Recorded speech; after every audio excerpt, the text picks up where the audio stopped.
Hind all of you, आप सभी लोगों का क्यूब क्लासेस के यूट्यूब चैनल में एक बार फिर से स्वागत है। और जैसे कि कल आप लोगों को स्ट्रक्चर ऑफ एटम का वन शॉट दिया था और मैंने कहा था कि चैप्टर दो पार्ट्स में डिवाइडेड है, ये वेव का एक वन शॉट आपको मिलेगा और वो आज हाजिर है आप सब लोगों के लिए। तो सारे के सारे तैयार हैं मेरे बच्चों। आप यहाँ पे कमेंट में मुझे सिर्फ और सिर्फ अपनी प्रॉब्लम बताइए, सॉल्यूशन मेरे पास मौजूद होगा, बेफिक्र रहिए। आपके डिमांड पे ईएम वेव का भी वन शॉट आप लोगों के लिए हाजिर है। Chapter structure of atom detail में आज खत्म हो जाएगा। और साथ ही एक चीज और थी जो अभी पेंडिंग में है, इलेक्ट्रॉनिक कॉन्फ़िगरेशन, जो हम क्वांटम नंबर्स के बेसिस पे करेंगे। इसके बाद क्वांटम नंबर्स का टॉपिक कनेक्ट होता है। आप सब लोग इसके बाद क्वांटम नंबर्स की वीडियोस को एक बार दोबारा देखना अगर उसका बेस हल्का सा भी वीक है। और इसके बाद जब मैं आपको क्वेश्चंस कराऊंगा, जैसे कि मैंने प्रॉमिस किया है कि संडे के लेक्चर में क्वेश्चंस कराऊंगा, लेकिन अगर लाइव चाहिए तो जो लाइव इंटरेस्टेड है और लाइव आने को तैयार है वो एटलीस्ट मुझे कमेंट में मेंशन करे और एक अपना टाइम फ्रेम भी बताए जिसमें वो ज्यादा कंफर्टेबल होगा। अगर कोई पर्टिकुलर टाइम फ्रेम में एक भी जना लाइव आके क्वेश्चंस करना चाहता है तो मैं वो क्वेश्चंस लाइव में कराऊंगा, दैट्स अ प्रॉमिस। लेकिन उसके लिए मेरे पास आज कमेंट में ये चीज आ जानी चाहिए, वरना कल मैं वीडियो रिकॉर्ड करके आपको वो कॉन्सेप्ट क्वेश्चंस के प्रैक्टिस प्रोवाइड करा दूंगा। साथ ही आप सब लोगों को ये जो इलेक्ट्रॉनिक कॉन्फ़िगरेशन है हमारी क्वांटम नंबर्स वाली, वो भी कल उसी वीडियो में मिल जाएगी। क्लियर हो गई बात? अब फिलहाल हम यहाँ पे अपने टॉपिक पे आए, इलेक्ट्रोमैग्नेटिक वेव्स। मैंने आपको कहा कि रदरफोर्ड मॉडल में कमी थी कि इलेक्ट्रॉन को न्यूक्लियस में गिर जाना चाहिए, लेकिन आज तक नहीं गिरा। नील बोर ने समझाया एनर्जी कंजर्व्ड है, लेकिन स्टिल कैसे कंजर्व्ड है, इलेक्ट्रॉन न्यूक्लियस में क्यों नहीं गिरा? भाई एनर्जी कंजर्व्ड प्रूव हो चुकी है, पर प्रोसीजर सर ये तो आपने एक्सपेरिमेंटली शो कराया ना कि कंजर्व्ड है, लेकिन स्टिल इलेक्ट्रॉन भागते हुए एनर्जी कैसे कंजर्व्ड रख पा रहा है, इसकी एक्सप्लेनेशन अभी तक हमारे से मिस हो रखी है। और यहां पे एक सबसे बड़ा सवाल आता है कि इलेक्ट्रॉन के भागते हुए कौन सी एनर्जी की बात हो रही है, ये भी तो बताओ। आप एनर्जी गाए जा रहे हो, अरे कौन सी एनर्जी, ये तो हमको पता ही नहीं है गुरुजी। तो अब देखो यहाँ पे इलेक्ट्रॉन से जो एनर्जी एसोसिएटेड है वो एक इलेक्ट्रोमैग्नेटिक वेव होती है, ईएम वेव। इलेक्ट्रोमैग्नेटिक वेव ही क्यों एनर्जी जो है इलेक्ट्रॉन से एसोसिएटेड है? इलेक्ट्रॉन एक चार्ज पार्टिकल है जो ऑर्बिट में भाग रहा है एंड चार्जेस के फ्लो को करंट माना जाता है। तो जहां करंट होगा, चार्ज होगा, इलेक्ट्रिक फील्ड होगी, लेकिन करंट अपने आसपास मैग्नेटिक इफेक्ट भी क्रिएट करता है। क्लास 10 याद है मेरे बच्चों? तो जहां भी चार्ज पार्टिकल होगा इलेक्ट्रिक इफेक्ट होगा, लेकिन अगर वो चार्ज पार्टिकल दौड़ना शुरू कर दे तो इलेक्ट्रिक के साथ साथ मैग्नेटिक इफेक्ट कॉम्प्लीमेंट्री है। तो इलेक्ट्रोमैग्नेटिक वेव्स हैं जो इलेक्ट्रॉन से एसोसिएटेड है या किसी भी चार्ज पार्टिकल के भागने से एसोसिएटेड है। तो अगर आपको इलेक्ट्रॉन का बिहेवियर समझना है, एनर्जी चेंजेस के बारे में पढ़ना है और ये जानना है इलेक्ट्रॉन की एनर्जी कंजर्व कैसे, तो पहले ये जानना पड़ेगा कि इलेक्ट्रॉन जिस एनर्जी के साथ खिलवाड़ कर रहा है वो कौन सी है, उसके बारे में क्या क्या हमें इंफॉर्मेशन है आज की डेट में। तो इलेक्ट्रोमैग्नेटिक वेव्स के बारे में बताया जाता है कि इसमें दो वेव्स होती हैं जो कि वाइब्रेशंस के रूप में, नॉर्मली एनर्जी वाइब्रेशंस की फॉर्म में ट्रेवल करती है, या तो इस तरीके से वाइब्रेट करते हुए आगे बढ़ेगी ट्रांसवर्स वेव, या लॉन्गिट्यूडनल वेव होती है कि जिस डायरेक्शन में जा रही है उसी डायरेक्शन में वाइब्रेट कर रही है। आमतौर पे साउंड वेव्स लॉन्गिट्यूडनल वेव्स होती है। हमारी साउंड वेव आगे प्रेशर लगाती है, फिर पीछे आगे, फिर दोबारा आगे फोर्स लगाती है, यानी वाइब्रेशंस जो होती हैं वो डायरेक्शन के पैरेलल चल रही हैं। लेकिन ट्रांसवर्स वेव वो है जो जा तो सामने रही होंगी बट वाइब्रेशंस उसके परपेंडिकुलर होंगी। और इलेक्ट्रोमैग्नेटिक वेव एक ट्रांसवर्स वेव है जो इस डायरेक्शन में जा रही है बट वाइब्रेशंस परपेंडिकुलर है। और इलेक्ट्रिक फील्ड अगर वर्टिकली वाइब्रेट करती है तो मैग्नेटिक फील्ड हॉरिजॉन्टली वाइब्रेट करती है। मतलब इलेक्ट्रिक फील्ड का वाइब्रेशन वर्टिकल और मैग्नेटिक फील्ड का हॉरिजॉन्टल, इसका मतलब एक दूसरे के परपेंडिकुलर है और इस दिशा में जा रहे हैं तो डायरेक्शन के भी परपेंडिकुलर है। तो इलेक्ट्रोमैग्नेटिक वेव्स की सबसे इंपॉर्टेंट जो थ्योरी है वो ये है कि इसमें electric field, magnetic field and direction तीनों परपेंडिकुलर होते हैं। साथ ही आप जब वेव्स की पढ़ाई करते हो तो वेव की पढ़ाई में कैलकुलेशंस में किन किन पैरामीटर्स का इस्तेमाल आता है। तो सबसे पहले आया वेवलेंथ। वेवलेंथ की बात करें तो देखो ये एक वेव है जो ऊपर की तरफ गई, फिर नीचे की तरफ आई, फिर दोबारा ऊपर जा रही है। ध्यान से सुनो, दोबारा मतलब यहां से दूसरा हिस्सा शुरू हुआ है, सेकंड वेव शुरू हुई है। तो यहां तक तो पहली ही वेव थी मेरे बच्चों, और यहां से यहां तक पहली वेव है, तो इसकी लंबाई वेवलेंथ होती है एक क्रेस्ट ऊंचाई और एक ट्रो का सम वेवलेंथ है। कितनी दूरी में एक क्रेस्ट और एक ट्रो मिलके पूरे हुए, जिसमें ध्यान से देखो क्रेस्ट और ये ट्रो, तो ये 360 डिग्री सर्कल बनाते हैं। एक साइकिल कंप्लीट होती है एक क्रेस्ट और एक ट्रो में, तो एक वेव बनती है। और इसकी लंबाई नाप रहे हैं तो लेंथ की कैलकुलेशन में ये तो क्लियर है कि यूनिट तो देखो मीटर ही आई। अगला पैरामीटर क्या है? फ्रीक्वेंसी, नंबर ऑफ वाइब्रेशंस पर सेकंड। एक सेकंड में कितनी वाइब्रेशंस ऐसी क्रिएट हुई, एक सेकंड में। मान लो t सेकंड का समय लगा एक वेव को ट्रेवल करने में, एक वाइब्रेशन होने में, तो एक सेकंड में 1/t वाइब्रेशंस होगी, और जो 1 सेकंड में वाइब्रेशंस की गिनती होती है उसी को फ्रीक्वेंसी कहा गया है, जिसमें फ्रीक्वेंसी 1/t है। मान लिया हो गया कि टाइम इनवर्स कर रहे हो, टाइम की यूनिट भी इनवर्स हो जाएगी, सेकंड इनवर्स। इसके अलावा फ्रीक्वेंसी को हर्ट्ज में नापा जाता है मेरे बच्चों। आगे आता है वेव नंबर, सीधी सी एक डेफिनेशन है इस बेचारे की कि इनवर्स ऑफ वेवलेंथ कर दो, तो wave number is inverse of wavelength. यही डेफिनेशन है, यही फॉर्मूला है। और वेव नंबर के सिंबल में फ्रीक्वेंसी के सिंबल के ऊपर बार लगा देते हैं। अब अगर वेवलेंथ की यूनिट मीटर है तो वेवलेंथ यूनिट के इनवर्स की यूनिट मीटर इनवर्स हो गई। अब आगे चले तो फ्रीक्वेंसी और वेवलेंथ हमारी मेन पढ़ाई का हिस्सा है, मेन पैरामीटर्स है, जिसमें फ्रीक्वेंसी और वेवलेंथ को जब हमने पढ़ा, रिलेट करा, तो मैंने नोटिस करा कि एक वेव मेरे पास है जिसकी वेवलेंथ काफी बड़ी। मैंने एक t सेकंड के टाइम तक इसकी लंबाई नापी, इसकी वाइब्रेशंस को स्टडी करा। अब मैंने एक नई वेव ली, उसमें मैंने वेवलेंथ छोटी कर दी। छोटी वेवलेंथ वाली वेव वाइब्रेट करी, उतने ही टाइम में इसमें ज्यादा वाइब्रेशंस हुई। तो वेवलेंथ जितनी कम होती है वाइब्रेशंस उतनी बढ़ जाती है। इसका मतलब वेवलेंथ कम वाइब्रेशंस ज्यादा, दोनों एक दूसरे के इनवर्सली प्रोपोर्शनल है, दोनों विपरीत है एक दूसरे के, टोटली ऑपोजिट। जिसमें हमने यहां पे प्रोपोर्शनैलिटी का साइन हटाया तो कांस्टेंट आया c, जिसकी वैल्यू 3 × 10⁸ स्पीड ऑफ लाइट। मेरे बच्चों, electromagnetic wave is a form of light, या थोड़ा सा मैं उल्टा बोल गया, light is a form of electromagnetic wave. ध्यान रखना इस बात को। ये वेव दुनिया में बहुत सारी तरीके की होती है। रेडियो वेव, जो हमारे घरों में रेडियो सिग्नल्स आते हैं, वो इलेक्ट्रोमैग्नेटिक वेव है। माइक्रोवेव इलेक्ट्रोमैग्नेटिक वेव है। सबसे प्योर फॉर्म ऑफ एनर्जीज मानी गई है इन्हें, जिसमें इलेक्ट्रिक और मैग्नेटिक फील्ड्स ही हैं जो बहुत ज्यादा एनर्जी कैरी करती हैं अपने साथ। सनलाइट एक इलेक्ट्रोमैग्नेटिक वेव है। याद रखना, लाइट तो सारी की सारी इलेक्ट्रोमैग्नेटिक वेव होती है, क्योंकि लाइट के विजिबल होने का सबसे बड़ा कारण है इलेक्ट्रिक फील्ड। इलेक्ट्रिक फील्ड है इसीलिए वो दिख रही है, तो लाइट तो आती ही इलेक्ट्रोमैग्नेटिक वेव्स के अंदर है। क्लियर हो गई बात सभी को?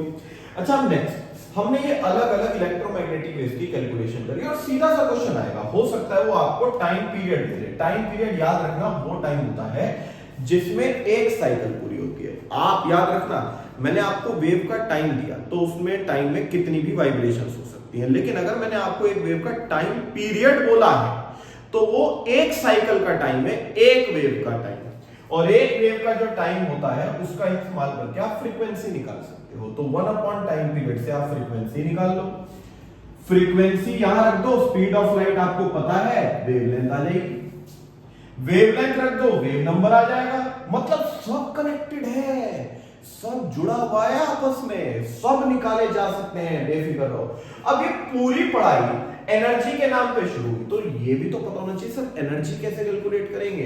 तो एनर्जी को कैलकुलेट करने का फॉर्मूला हमें यहाँ पे फ्रीक्वेंसी और वेवलेंथ से ही कनेक्ट करना था। मैंने कहा एक सेकंड में एक वाइब्रेशन हुई, 1 फ्रीक्वेंसी। एक सेकंड में 2 वाइब्रेशन हुई, 2 फ्रीक्वेंसी। एक सेकंड में मल्टीपल वाइब्रेशन हुई तो फ्रीक्वेंसी भी बहुत बढ़ गई। लेकिन जितनी ज्यादा वाइब्रेशंस मैंने एक सेकंड में प्रोड्यूस करी, उतना ज्यादा मेरे हाथ पे जोर भी तो पड़ा होगा। वाइब्रेशंस ज्यादा से ज्यादा एनर्जी भी बढ़ाती हैं। इसका मतलब आप ये याद रखना, फ्रीक्वेंसी और एनर्जी का डायरेक्टली प्रोपोर्शनल का रिश्ता है, दोनों में आपसी संबंध है बहुत गहरे। तो यहाँ पे एनर्जी और फ्रीक्वेंसी डायरेक्टली प्रोपोर्शनल थे। प्रोपोर्शनैलिटी का साइन हटाया तो कांस्टेंट आया h, जिसे प्लैंक्स कांस्टेंट कहा गया है। ये पूरी थ्योरी प्लैंक ने दी थी, जिसे प्लैंक क्वांटम थ्योरी कहते हैं। और ये प्लैंक कांस्टेंट की वैल्यू होती है 6.626 इंटू 10 की पावर माइनस 34 जूल सेकंड इसकी यूनिट होती है, जिसमें फ्रीक्वेंसी हम ऊपर प्रूफ कर चुके हैं c अपॉन लैम्डा के इक्वल है, तो फ्रीक्वेंसी की जगह c अपॉन लैम्डा भी लिखा जा सकता है। मतलब मैं फ्रीक्वेंसी से भी एनर्जी निकाल सकता हूं और वेवलेंथ से भी एनर्जी निकाल सकता हूं। और आप लोगों को ध्यान रखना है कि एनर्जी जूल में आएगी, लेकिन ये सारा का सारा जो पूरा खेल है इसमें एसआई यूनिट्स का ध्यान रखना बहुत जरूरी है, जिसमें वो आपको वेवलेंथ की अलग अलग यूनिट दे सकते हैं। माइक्रोमीटर, नैनोमीटर, आर्मस्ट्रॉन्ग, पिकोमीटर, इन्हें मीटर में कन्वर्ट करने का तरीका ऑलरेडी मैं चैप्टर 1 की वीडियोस में सिखा चुका हूं और भी यूनिट्स आपको सिखाई गई है। साथ ही एनर्जी की यूनिट जूल प्रेफर करनी है हमें, तो अगर जूल पर मोल हो तो जूल में कन्वर्ट करने के लिए पर मोल 1 मोल का है, तो हमें पर मोल को खत्म करने के लिए उसे टोटल नंबर ऑफ मोल्स की वैल्यू से डिवाइड करना होगा 6.022 10 की पावर 23। मैंने आपको 1 मोल वेव्स की एनर्जी दी, मुझे 1 वेव की एनर्जी चाहिए, तो 1 मोल के नंबर से डिवाइड कर दूंगा तो टोटल मोल्स की एनर्जी 1 पार्टिकल की एनर्जी में कन्वर्ट हो जाएगी। तो जूल पर मोल को जूल में कन्वर्ट करना हो तो उसके लिए 6.022 10 की पावर 23 अगेन एवोगैड्रो नंबर मोल कांसेप्ट चैप्टर 1 की वीडियो में है, इससे डिवाइड कर देना बस। अगर ये इलेक्ट्रॉन वोल्ट को जूल में कन्वर्ट करना है 1.6 into 10 की पावर -19 से मल्टीप्लाई करोगे तो जूल में कन्वर्ट हो जाएगा। तो ये कुछ यूनिट कन्वर्जन है जिनका आपको ध्यान रखना होगा। क्वेश्चन करते हुए मैं खुद इस्तेमाल करूंगा, टेंशन नहीं लेने का, कोई टेंशन नहीं, हमें आई एम देयर, बेफिक्र रहिए, हम सॉल्व करवाएंगे, ठीक है। अब फिलहाल आप सब लोगों को इन सारे के सारे फॉर्मूलों के बाद ये सारी थ्योरी अब किस पे लगानी है, एटम पे। मैंने ये बताया ईएम वेव का क्या बिहेवियर है, लेकिन ईएम वेव्स को एटम से जोड़ना है ना, क्योंकि पढ़ाई तो स्ट्रक्चर ऑफ एटम की हो रही है। तो अब जरा थोड़े से और फॉर्मूले पे गौर करें, घबराना मत, एक एक फॉर्मूला उधेड़ देंगे, सब समझाया जाएगा, डरने का नहीं मेरे बच्चों। आप लोगों को नील बोर की थ्योरी में याद हो तो मैंने बताया था कि एटम में एनर्जी एब्सॉर्ब करने की ताकत है, इलेक्ट्रॉन हायर ऑर्बिट पे चला जाता है, और एनर्जी लूज करने की भी ताकत है, इलेक्ट्रॉन लोअर ऑर्बिट पे आ जाता है। तो वो जो ऑर्बिट के बदलाव हो रहे हैं वो किसने समझाए, कैसे समझाए, उस पे गौर करें। तो उसमें हमारा पहला टॉपिक फोटो इलेक्ट्रिक एमिशन आता है, photo electric effect. Einstein uncle की दी हुई थ्योरी है मेरे बच्चों। ये आइंस्टाइन अंकल का मानना था कि अगर हमारे पास एक मेटल हो जिसमें बहुत सारे एटम्स होंगे, और एटम नेचुरल सी बात है इलेक्ट्रॉन, प्रोटॉन और न्यूट्रॉन का ही बना होता है, ओके। तो मैंने इस मेटल के ऊपर लाइट दी, लाइट एक इलेक्ट्रोमैग्नेटिक वेव है, जिसमें ये बहुत ध्यान से समझो, लाइट एक वेव डायरेक्टली नहीं है, ये छोटे छोटे वेव्स का बंडल है। मतलब आप जो पढ़ाई कर रहे थे वो लाइट की नहीं, लाइट के सबसे छोटे पार्टिकल की पढ़ाई कर रहे थे। जैसे पूरा जो मैटर है वो एटम का बना होता है, उसी प्रकार लाइट भी एक छोटे से पार्टिकल की बनी होती है जिसे हम फोटोन कहते हैं, और इसी फोटोन को क्वांटा भी बुलाया गया है, क्वांटा। प्लैंक्स क्वांटम थ्योरी में क्वांटा वर्ड, क्वांटम वर्ड क्यों आया है, क्योंकि हम लाइट के सबसे छोटे एनर्जी बंडल को क्वांटा कहते हैं, ठीक है। तो फोटोन की मदद से मैं इलेक्ट्रॉन को एनर्जी सप्लाई करता हूं, और मैंने नोटिस करा कि जब मैंने एनर्जी दी फोटोन को मेटल पे भेजा, मेटल ने एनर्जी को एब्सॉर्ब करा, ठीक है सर, कॉमन सी बात है, हो जाएगा।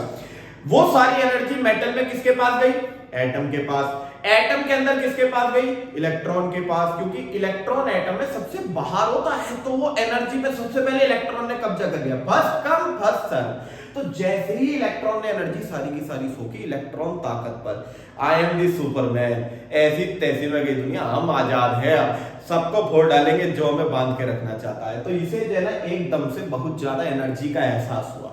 इलेक्ट्रॉन को एटम और मेटल जकड़ के बैठे थे, इलेक्ट्रॉन को एनर्जी मिली, वो कह रहा अब बेड़ियां तोड़ूंगा और कूद के बाहर। तो जैसे ही इलेक्ट्रॉन को ये जकड़ के बैठे थे, इलेक्ट्रॉन ने सारी बेड़ियां तोड़ी और कूद के बाहर आने की कोशिश करी। पर सोचो, इलेक्ट्रॉन की एनर्जी बेड़ियों से कमजोर रहेगी, नहीं आ पाएगा बाहर। लेकिन अगर जितनी जान बेड़ियों में है उतनी ही जान कम से कम अगर बाहर से लगवा दी जाए तो शायद इलेक्ट्रॉन आजाद हो जाए। मतलब मेटल कुछ एनर्जी से इलेक्ट्रॉन अपने अंदर पकड़ के बैठा हुआ है, जिसको वर्क फंक्शन कहते हैं। वर्क फंक्शन वो एनर्जी है जिससे इलेक्ट्रॉन अंदर जकड़ा हुआ है, और कम से कम इतनी एनर्जी, मान लो अंदर 10 जूल की ताकत से खींचा जा रहा है, तो कम से कम 10 जूल ताकत चाहिए बाहर की तरफ इलेक्ट्रॉन को निकालने के लिए। तो work function is the minimum energy required to extract an electron from metal surface से बाहर निकालने के लिए जो मिनिमम एनर्जी चाहिए इलेक्ट्रॉन के लिए, उसे वर्क फंक्शन कहा गया। अब आप एनर्जी भेज रहे हो E, आपकी भेजी हुई एनर्जी वर्क फंक्शन के बराबर है तो इलेक्ट्रॉन बाहर आएगा, कम रह गई तो नहीं आएगा। पर अगर सर मैं ज्यादा दे दूं, आपने कहा इलेक्ट्रॉन को निकालने के लिए 10 जूल चाहिए, मैंने 20 जूल दे दी, 2 इलेक्ट्रॉन बाहर आएंगे? नहीं। आप याद रखना कि आप अगर सिर्फ एक फोटोन, एक वेव भेज रहे हो तो उसमें जितनी भी एनर्जी है एक ही इलेक्ट्रॉन को मिलेगी। मतलब मैंने 10 जूल का एक फोटोन भेजा, एक इलेक्ट्रॉन को मिला, बाहर आ गया। 20 जूल का एक फोटोन भेजा, पूरी एनर्जी एक इलेक्ट्रॉन को मिली, बाहर आ गया। अगर मैं 20 जूल के 2 फोटोन भेजता, 2 अलग अलग इलेक्ट्रॉन को एनर्जी मिलती, तब बाहर आते 2 इलेक्ट्रॉन। यानी इलेक्ट्रॉन्स की गिनती बढ़ानी है तो फोटॉन्स की गिनती बढ़ानी पड़ेगी, और फोटॉन्स की गिनती को इंटेंसिटी कहते हैं। लाइट की इंटेंसिटी, मतलब लाइट की इंटेंसिटी बढ़ाते हो तो इलेक्ट्रॉन्स की गिनती बढ़ती है, एनर्जी से इलेक्ट्रॉन्स की गिनती नहीं बढ़ती। फिर सर एनर्जी से क्या होता है? आपने कहा अंदर 10 जूल से खींचा जा रहा है इलेक्ट्रॉन, आपने 20 जूल भेज दिया, तो क्या होगा? इलेक्ट्रॉन बाहर आने में 10 जूल ही खर्च करेगा, 10 जूल खर्च करके बाहर आ गया, लेकिन बोनस के तौर पे भी उस पे 10 जूल बाकी है। वो जो बची हुई 10 जूल एनर्जी, क्योंकि आपने 20 जूल भेजी थी, तो वो एक्स्ट्रा 10 जूल इलेक्ट्रॉन बाहर आने के बाद इस्तेमाल करेगा, उड़ता फिरेगा। तो इलेक्ट्रॉन पागलों की तरह भाग रहा है, कूद रहा है, और ये उसकी काइनेटिक एनर्जी हो गई, उसके लिए बोनस। तो आप जो एनर्जी भेजते हो, पहले इलेक्ट्रॉन को बाहर निकालती है और एक्स्ट्रा बच जाए तो वो काइनेटिक एनर्जी का काम करती है। तो इससे हमें एक बात समझ में आई कि इंटेंसिटी बढ़ाते हो, नंबर ऑफ फोटॉन्स, तो नंबर ऑफ इलेक्ट्रॉन्स बढ़ते हैं, लेकिन एनर्जी बढ़ाते हो तो फिर काइनेटिक एनर्जी बढ़ेगी, क्योंकि वर्क फंक्शन तो फिक्स है। भाई आप 30 जूल एनर्जी भेजो, अब भी बाहर आने के लिए 10 चाहिए, तो काइनेटिक एनर्जी 20 जूल होगी। यानी आप एनर्जी बढ़ा रहे हो तो उसका टोटल इफेक्ट काइनेटिक एनर्जी पे पड़ेगा, क्योंकि बाहर आने के लिए तो देखो फिक्स एनर्जी चाहिए, वो मेटल के लिए चेंज नहीं होने वाली। जिसमें E एनर्जी फोटोन की है, आप भेज रहे हो, W वर्क फंक्शन है जो मिनिमम एनर्जी रिक्वायर्ड है, और जो मिनिमम लिमिट होती है कि कम से कम इतनी चाहिए, इसके लिए थ्रेशोल्ड वर्ड यूज होता है, तो इसे थ्रेशोल्ड एनर्जी भी कहते हैं। और K क्या है? काइनेटिक एनर्जी, जिसमें काइनेटिक एनर्जी का फॉर्मूला तो हाफ mv² भी होता है। और इलेक्ट्रॉन की बात करें तो ज्यादातर केस में आपको क्वेश्चन में हो सकता है वो मास ना दे, और वेलोसिटी से काइनेटिक एनर्जी या काइनेटिक एनर्जी से वेलोसिटी निकालनी हो इलेक्ट्रॉन की, तो मास आपको याद रखना पड़ेगा, इतना होता है केजी में। हाँ, इलेक्ट्रॉन के अलावा कोई और चीज हुई तब हो सकता है कि वो मास दे दें, इलेक्ट्रॉन का जिक्र है तो मास आपको याद रखना है। Okay okay. एनर्जी की बात करें तो एनर्जी कैलकुलेट करने के लिए हम यहाँ पे h न्यू या फिर hc/λ का इस्तेमाल करते हैं। ये फ्रीक्वेंसी और वेवलेंथ अभी आपको सिखाई थी, और वर्क फंक्शन के लिए भी सेम फॉर्मूला है, बस डिफरेंस ये है कि यहाँ पे फ्रीक्वेंसी वो है जो आप भेज रहे हो, न्यू, और न्यू नॉट है थ्रेशोल्ड फ्रीक्वेंसी। लिख लेना, थ्रेशोल्ड फ्रीक्वेंसी, कम से कम इतनी फ्रीक्वेंसी भेजनी पड़ेगी, तो ये जरूरत है, रिक्वायर्ड है, और ये आप भेज रहे हो, ये आप भेज रहे हो, ये रिक्वायर्ड है। तो new not is threshold frequency, lambda naught is threshold wavelength, और इसे मिनिमम फ्रीक्वेंसी, मिनिमम एनर्जी जो रिक्वायर्ड है उसे बोला जाता है, और इसे मैक्सिमम वेवलेंथ, इनवर्स है, तो frequency minimum, wavelength maximum. Clear हो गई मेरे बच्चों? तो ये आप लोगों को अलग अलग फॉर्मूलों से इन पे रख के इस्तेमाल करने की जरूरत पड़ेगी। आगे न्यूमेरिकल सिखाए जाएंगे, घबराना मत। थ्योरीज खत्म कर रहे हैं आज की क्लास में, 10 मिनट का शायद और खेल बचा होगा, टेंशन नहीं लेने का। ये सारी की सारी इक्वेशन आपको मैं खुद न्यूमेरिकल्स में यूज करवाऊंगा। चैप्टर खतरनाक है, पर हम कौन सा कम है, ऐसी तैसी में गई ये सारे के सारे एटम नाश कर देंगे इनका। हाँ भाई, तो आप सब लोगों को यहाँ पे एक चीज पता चली कि इलेक्ट्रॉन में एनर्जी एब्सॉर्ब करने की ताकत है। हाँ सर, बिल्कुल एनर्जी एब्सॉर्ब कर रहा है इलेक्ट्रॉन, खुदक के बाहर आ रहा है, प्रूफ हो गया। तो अब अगली चीज ये समझनी है कि क्या इलेक्ट्रॉन एनर्जी रिलीज भी कर सकता है या नहीं, क्योंकि नील बोर्ड ने तो कहा है, अगर कहा है तो करेगा। समझाया किसने? तो यहां एक टॉपिक आता है हाइड्रोजन स्पेक्ट्रम। मान लो मेरे पास एक एटम है, हाइड्रोजन एटम की बात कर रहे हैं, जिसमें ये अलग अलग एनर्जी लेवल्स माने अलग अलग ऑर्बिट्स है। फर्स्ट ऑर्बिट में इलेक्ट्रॉन बैठा है और ऐसे मैंने इनफाइनाइट ऑर्बिट्स मान दी। मैंने इलेक्ट्रॉन को एनर्जी दी, इलेक्ट्रॉन कूद के बाहर आया। इनफाइनाइट का मतलब है एटम से बाहर निकलना। अब मान लो मेरी एनर्जी जो मैंने भेजी ई, फोटो इलेक्ट्रिक इफेक्ट, अभी जब पढ़ रहे थे, अगर मेरी भेजी हुई एनर्जी वर्क फंक्शन छोड़ो इतनी भी नहीं थी कि इलेक्ट्रॉन इंफिनिटी तक पहुंच पाए, एटम से बाहर निकल पाए, मेटल से बाहर निकलने की तो बात ही भूल जाओ, तब क्या होगा? तो इलेक्ट्रॉन को एनर्जी मिली, वो फोर्थ ऑर्बिट में गया, लेकिन अभी तक वो एटम के अंदर है।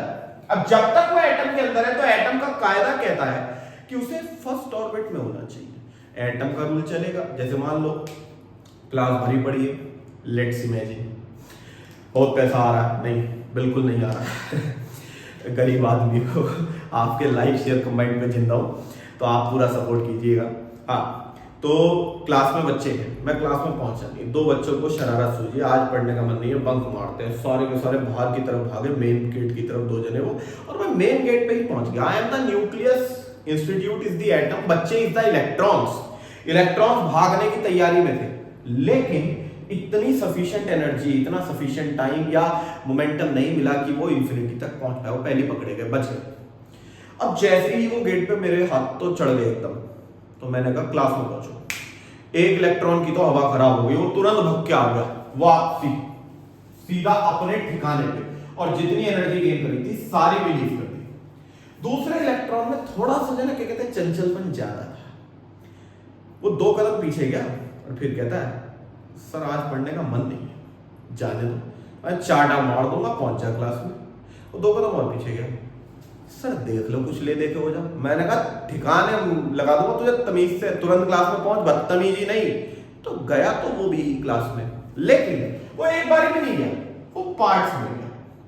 तो एनर्जी भी पार्ट्स में छोड़ेगा, और अगर एनर्जी भी पार्ट्स में छोड़ेगा तो एनर्जी का एक ग्रुप बाहर आएगा, और इसी को स्पेक्ट्रम कहा गया है, बंडल ऑफ एनर्जी बाहर आना। हाइड्रोजन एटम पे हमने इसकी पढ़ाई करी, क्योंकि एक इलेक्ट्रॉन पे पढ़ना मुश्किल, मतलब आसान है, दो या और ज्यादा इलेक्ट्रॉन्स पे डिफिकल्टी आ जाएगी, क्योंकि दो इलेक्ट्रॉन हुए, दोनों ऊपर गए, कोई सीधा नीचे आ गया, कोई पार्ट्स में नीचे आया, दोनों पार्ट्स में नीचे आए, हम कभी डिटेल्स की तरफ जा ही नहीं पाएंगे, बहुत मुश्किल होगी। यही चीज नील बोर की थ्योरी में ड्रॉबैक भी था, याद है, मल्टी इलेक्ट्रॉन स्पीशीज के ऊपर नील बोर अपनी रिसर्च एक्सप्लेन नहीं कर पाया, क्योंकि जो थ्योरी वो समझा रहा था वो सिंगल इलेक्ट्रॉन्स के बेसिस पे बनी थी। ये नील बोर का वो बचा हुआ ड्रॉबैक था, आप लोगों को ध्यान रखना है। नील बोर की थ्योरी में काफी सारी चीजें एक्सप्लेन हुई, लेकिन वो एक ही चीज नहीं समझा पाया कि मल्टी इलेक्ट्रॉन्स पे कॉन्सेप्ट कैसे लगेंगे, क्योंकि जिस थ्योरी का वो इस्तेमाल कर रहा था वो मल्टी इलेक्ट्रॉन्स पे काम नहीं करती थी। क्लियर हो गई बात? वो इसकी भी डिटेल्स खुद एक्सप्लेन कर देता तो शायद उसकी थ्योरी में ड्रॉबैक्स नाम के नामो निशान बचते ही नहीं।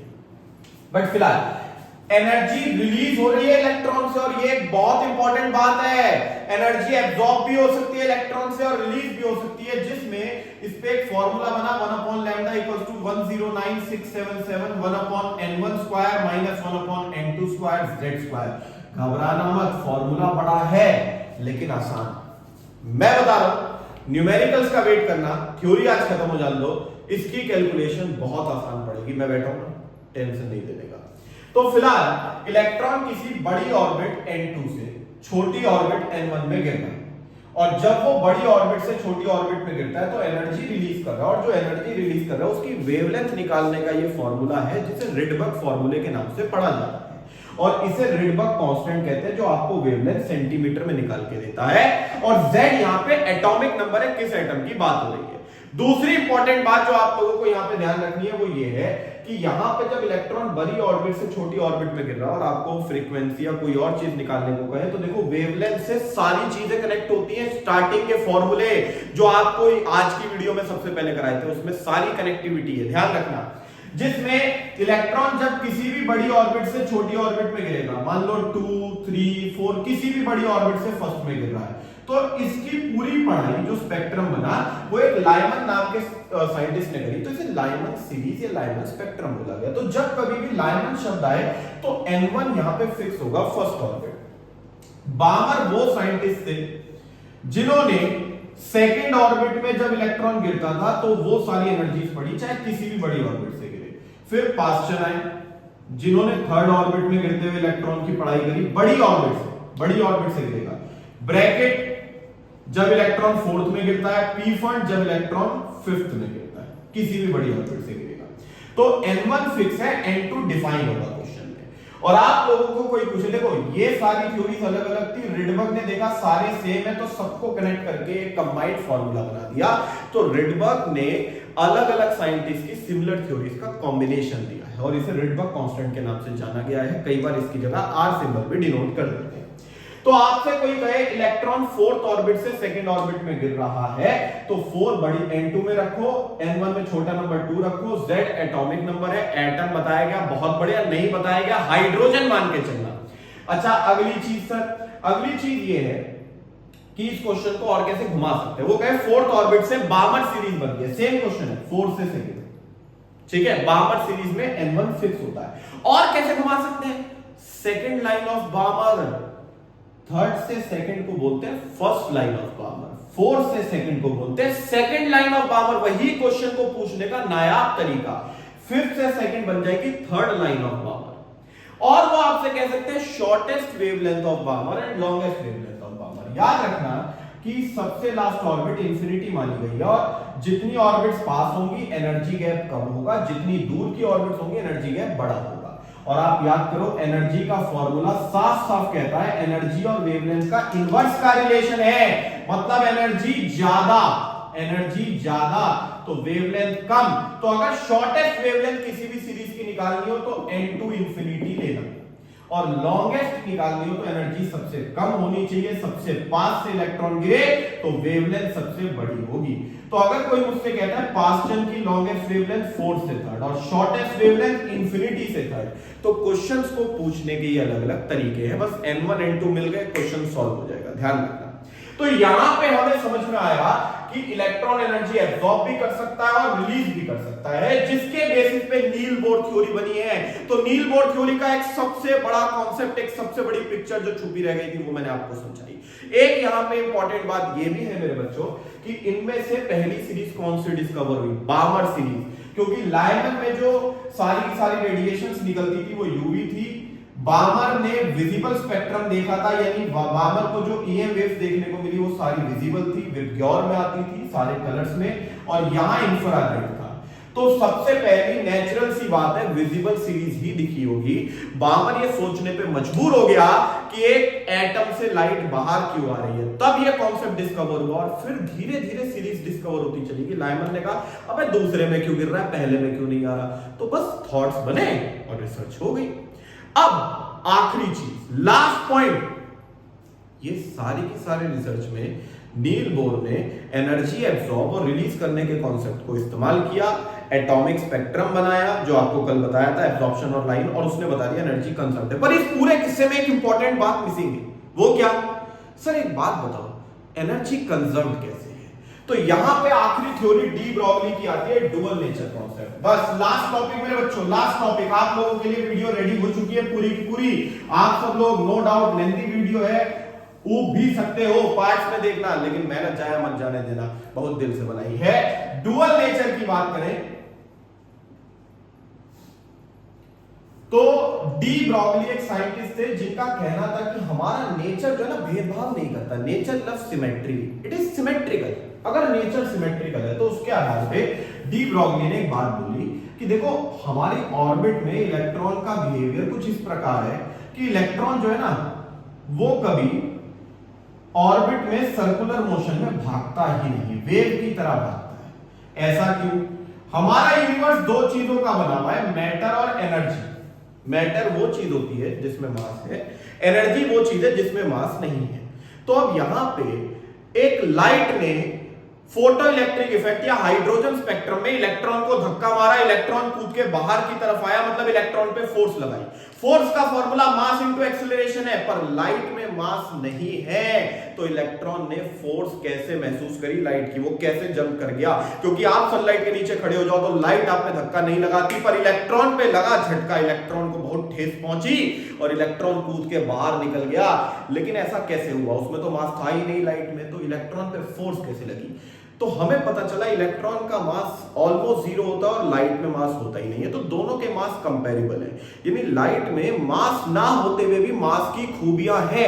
एनर्जी के साथ साथ मैटर का जो नेचर वो शो कर रही है, वो रिप्रेजेंट करती है कि लाइट में डुअल नेचर है, दो नेचर्स को कैरी कर रही है। अब ये दोहरा व्यवहार, दोगलापन, चलो कोई बात नहीं, क्या कर सकते हैं। अब जैसे ही लाइट ने दिखाया तो हमें नोटिस में आया कि ये सारा इस वजह से हुआ क्योंकि लाइट का मास इलेक्ट्रॉन से कंपेयर किया जा सकता था।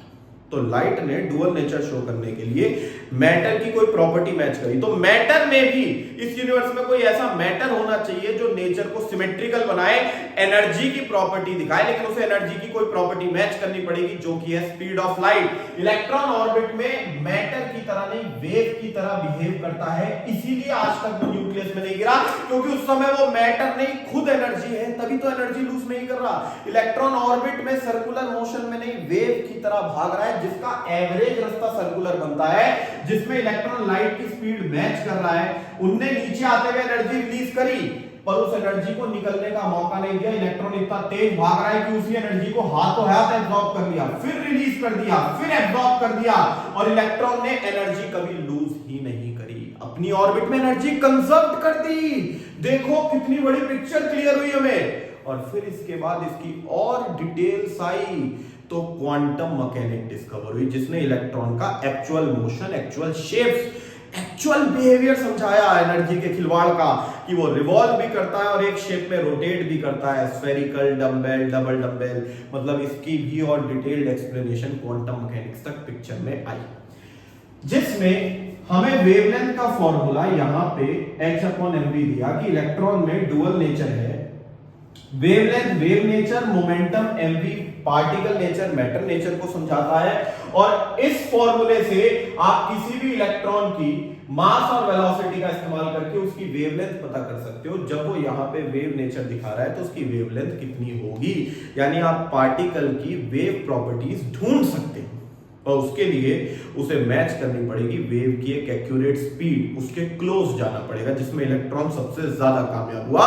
और ऐसे एटॉमिक स्ट्रक्चर की गुत्थियां सुलझती चली गई, और फिर यहां पे गुत्थियां, जस्ट इतना ज्यादा फोन से बातचीत कर करके आदमी पक जाए यार, कोई बात नहीं, लेकिन स्टिल आप सब लोगों को मैंने जो डिटेल्स दी हैं, कोई भी डाउट हो, कोई भी कंफ्यूजन हो, बेझिझक पूछिए।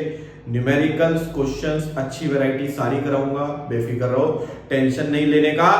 कोई भी डाउट हो, कोई भी चीज आपको पूछनी हो, कोई एक्स्ट्रा आपको वीडियो अलग से चाहिए हो या लाइव आना हो, आप लोग मुझे कमेंट में बताइए।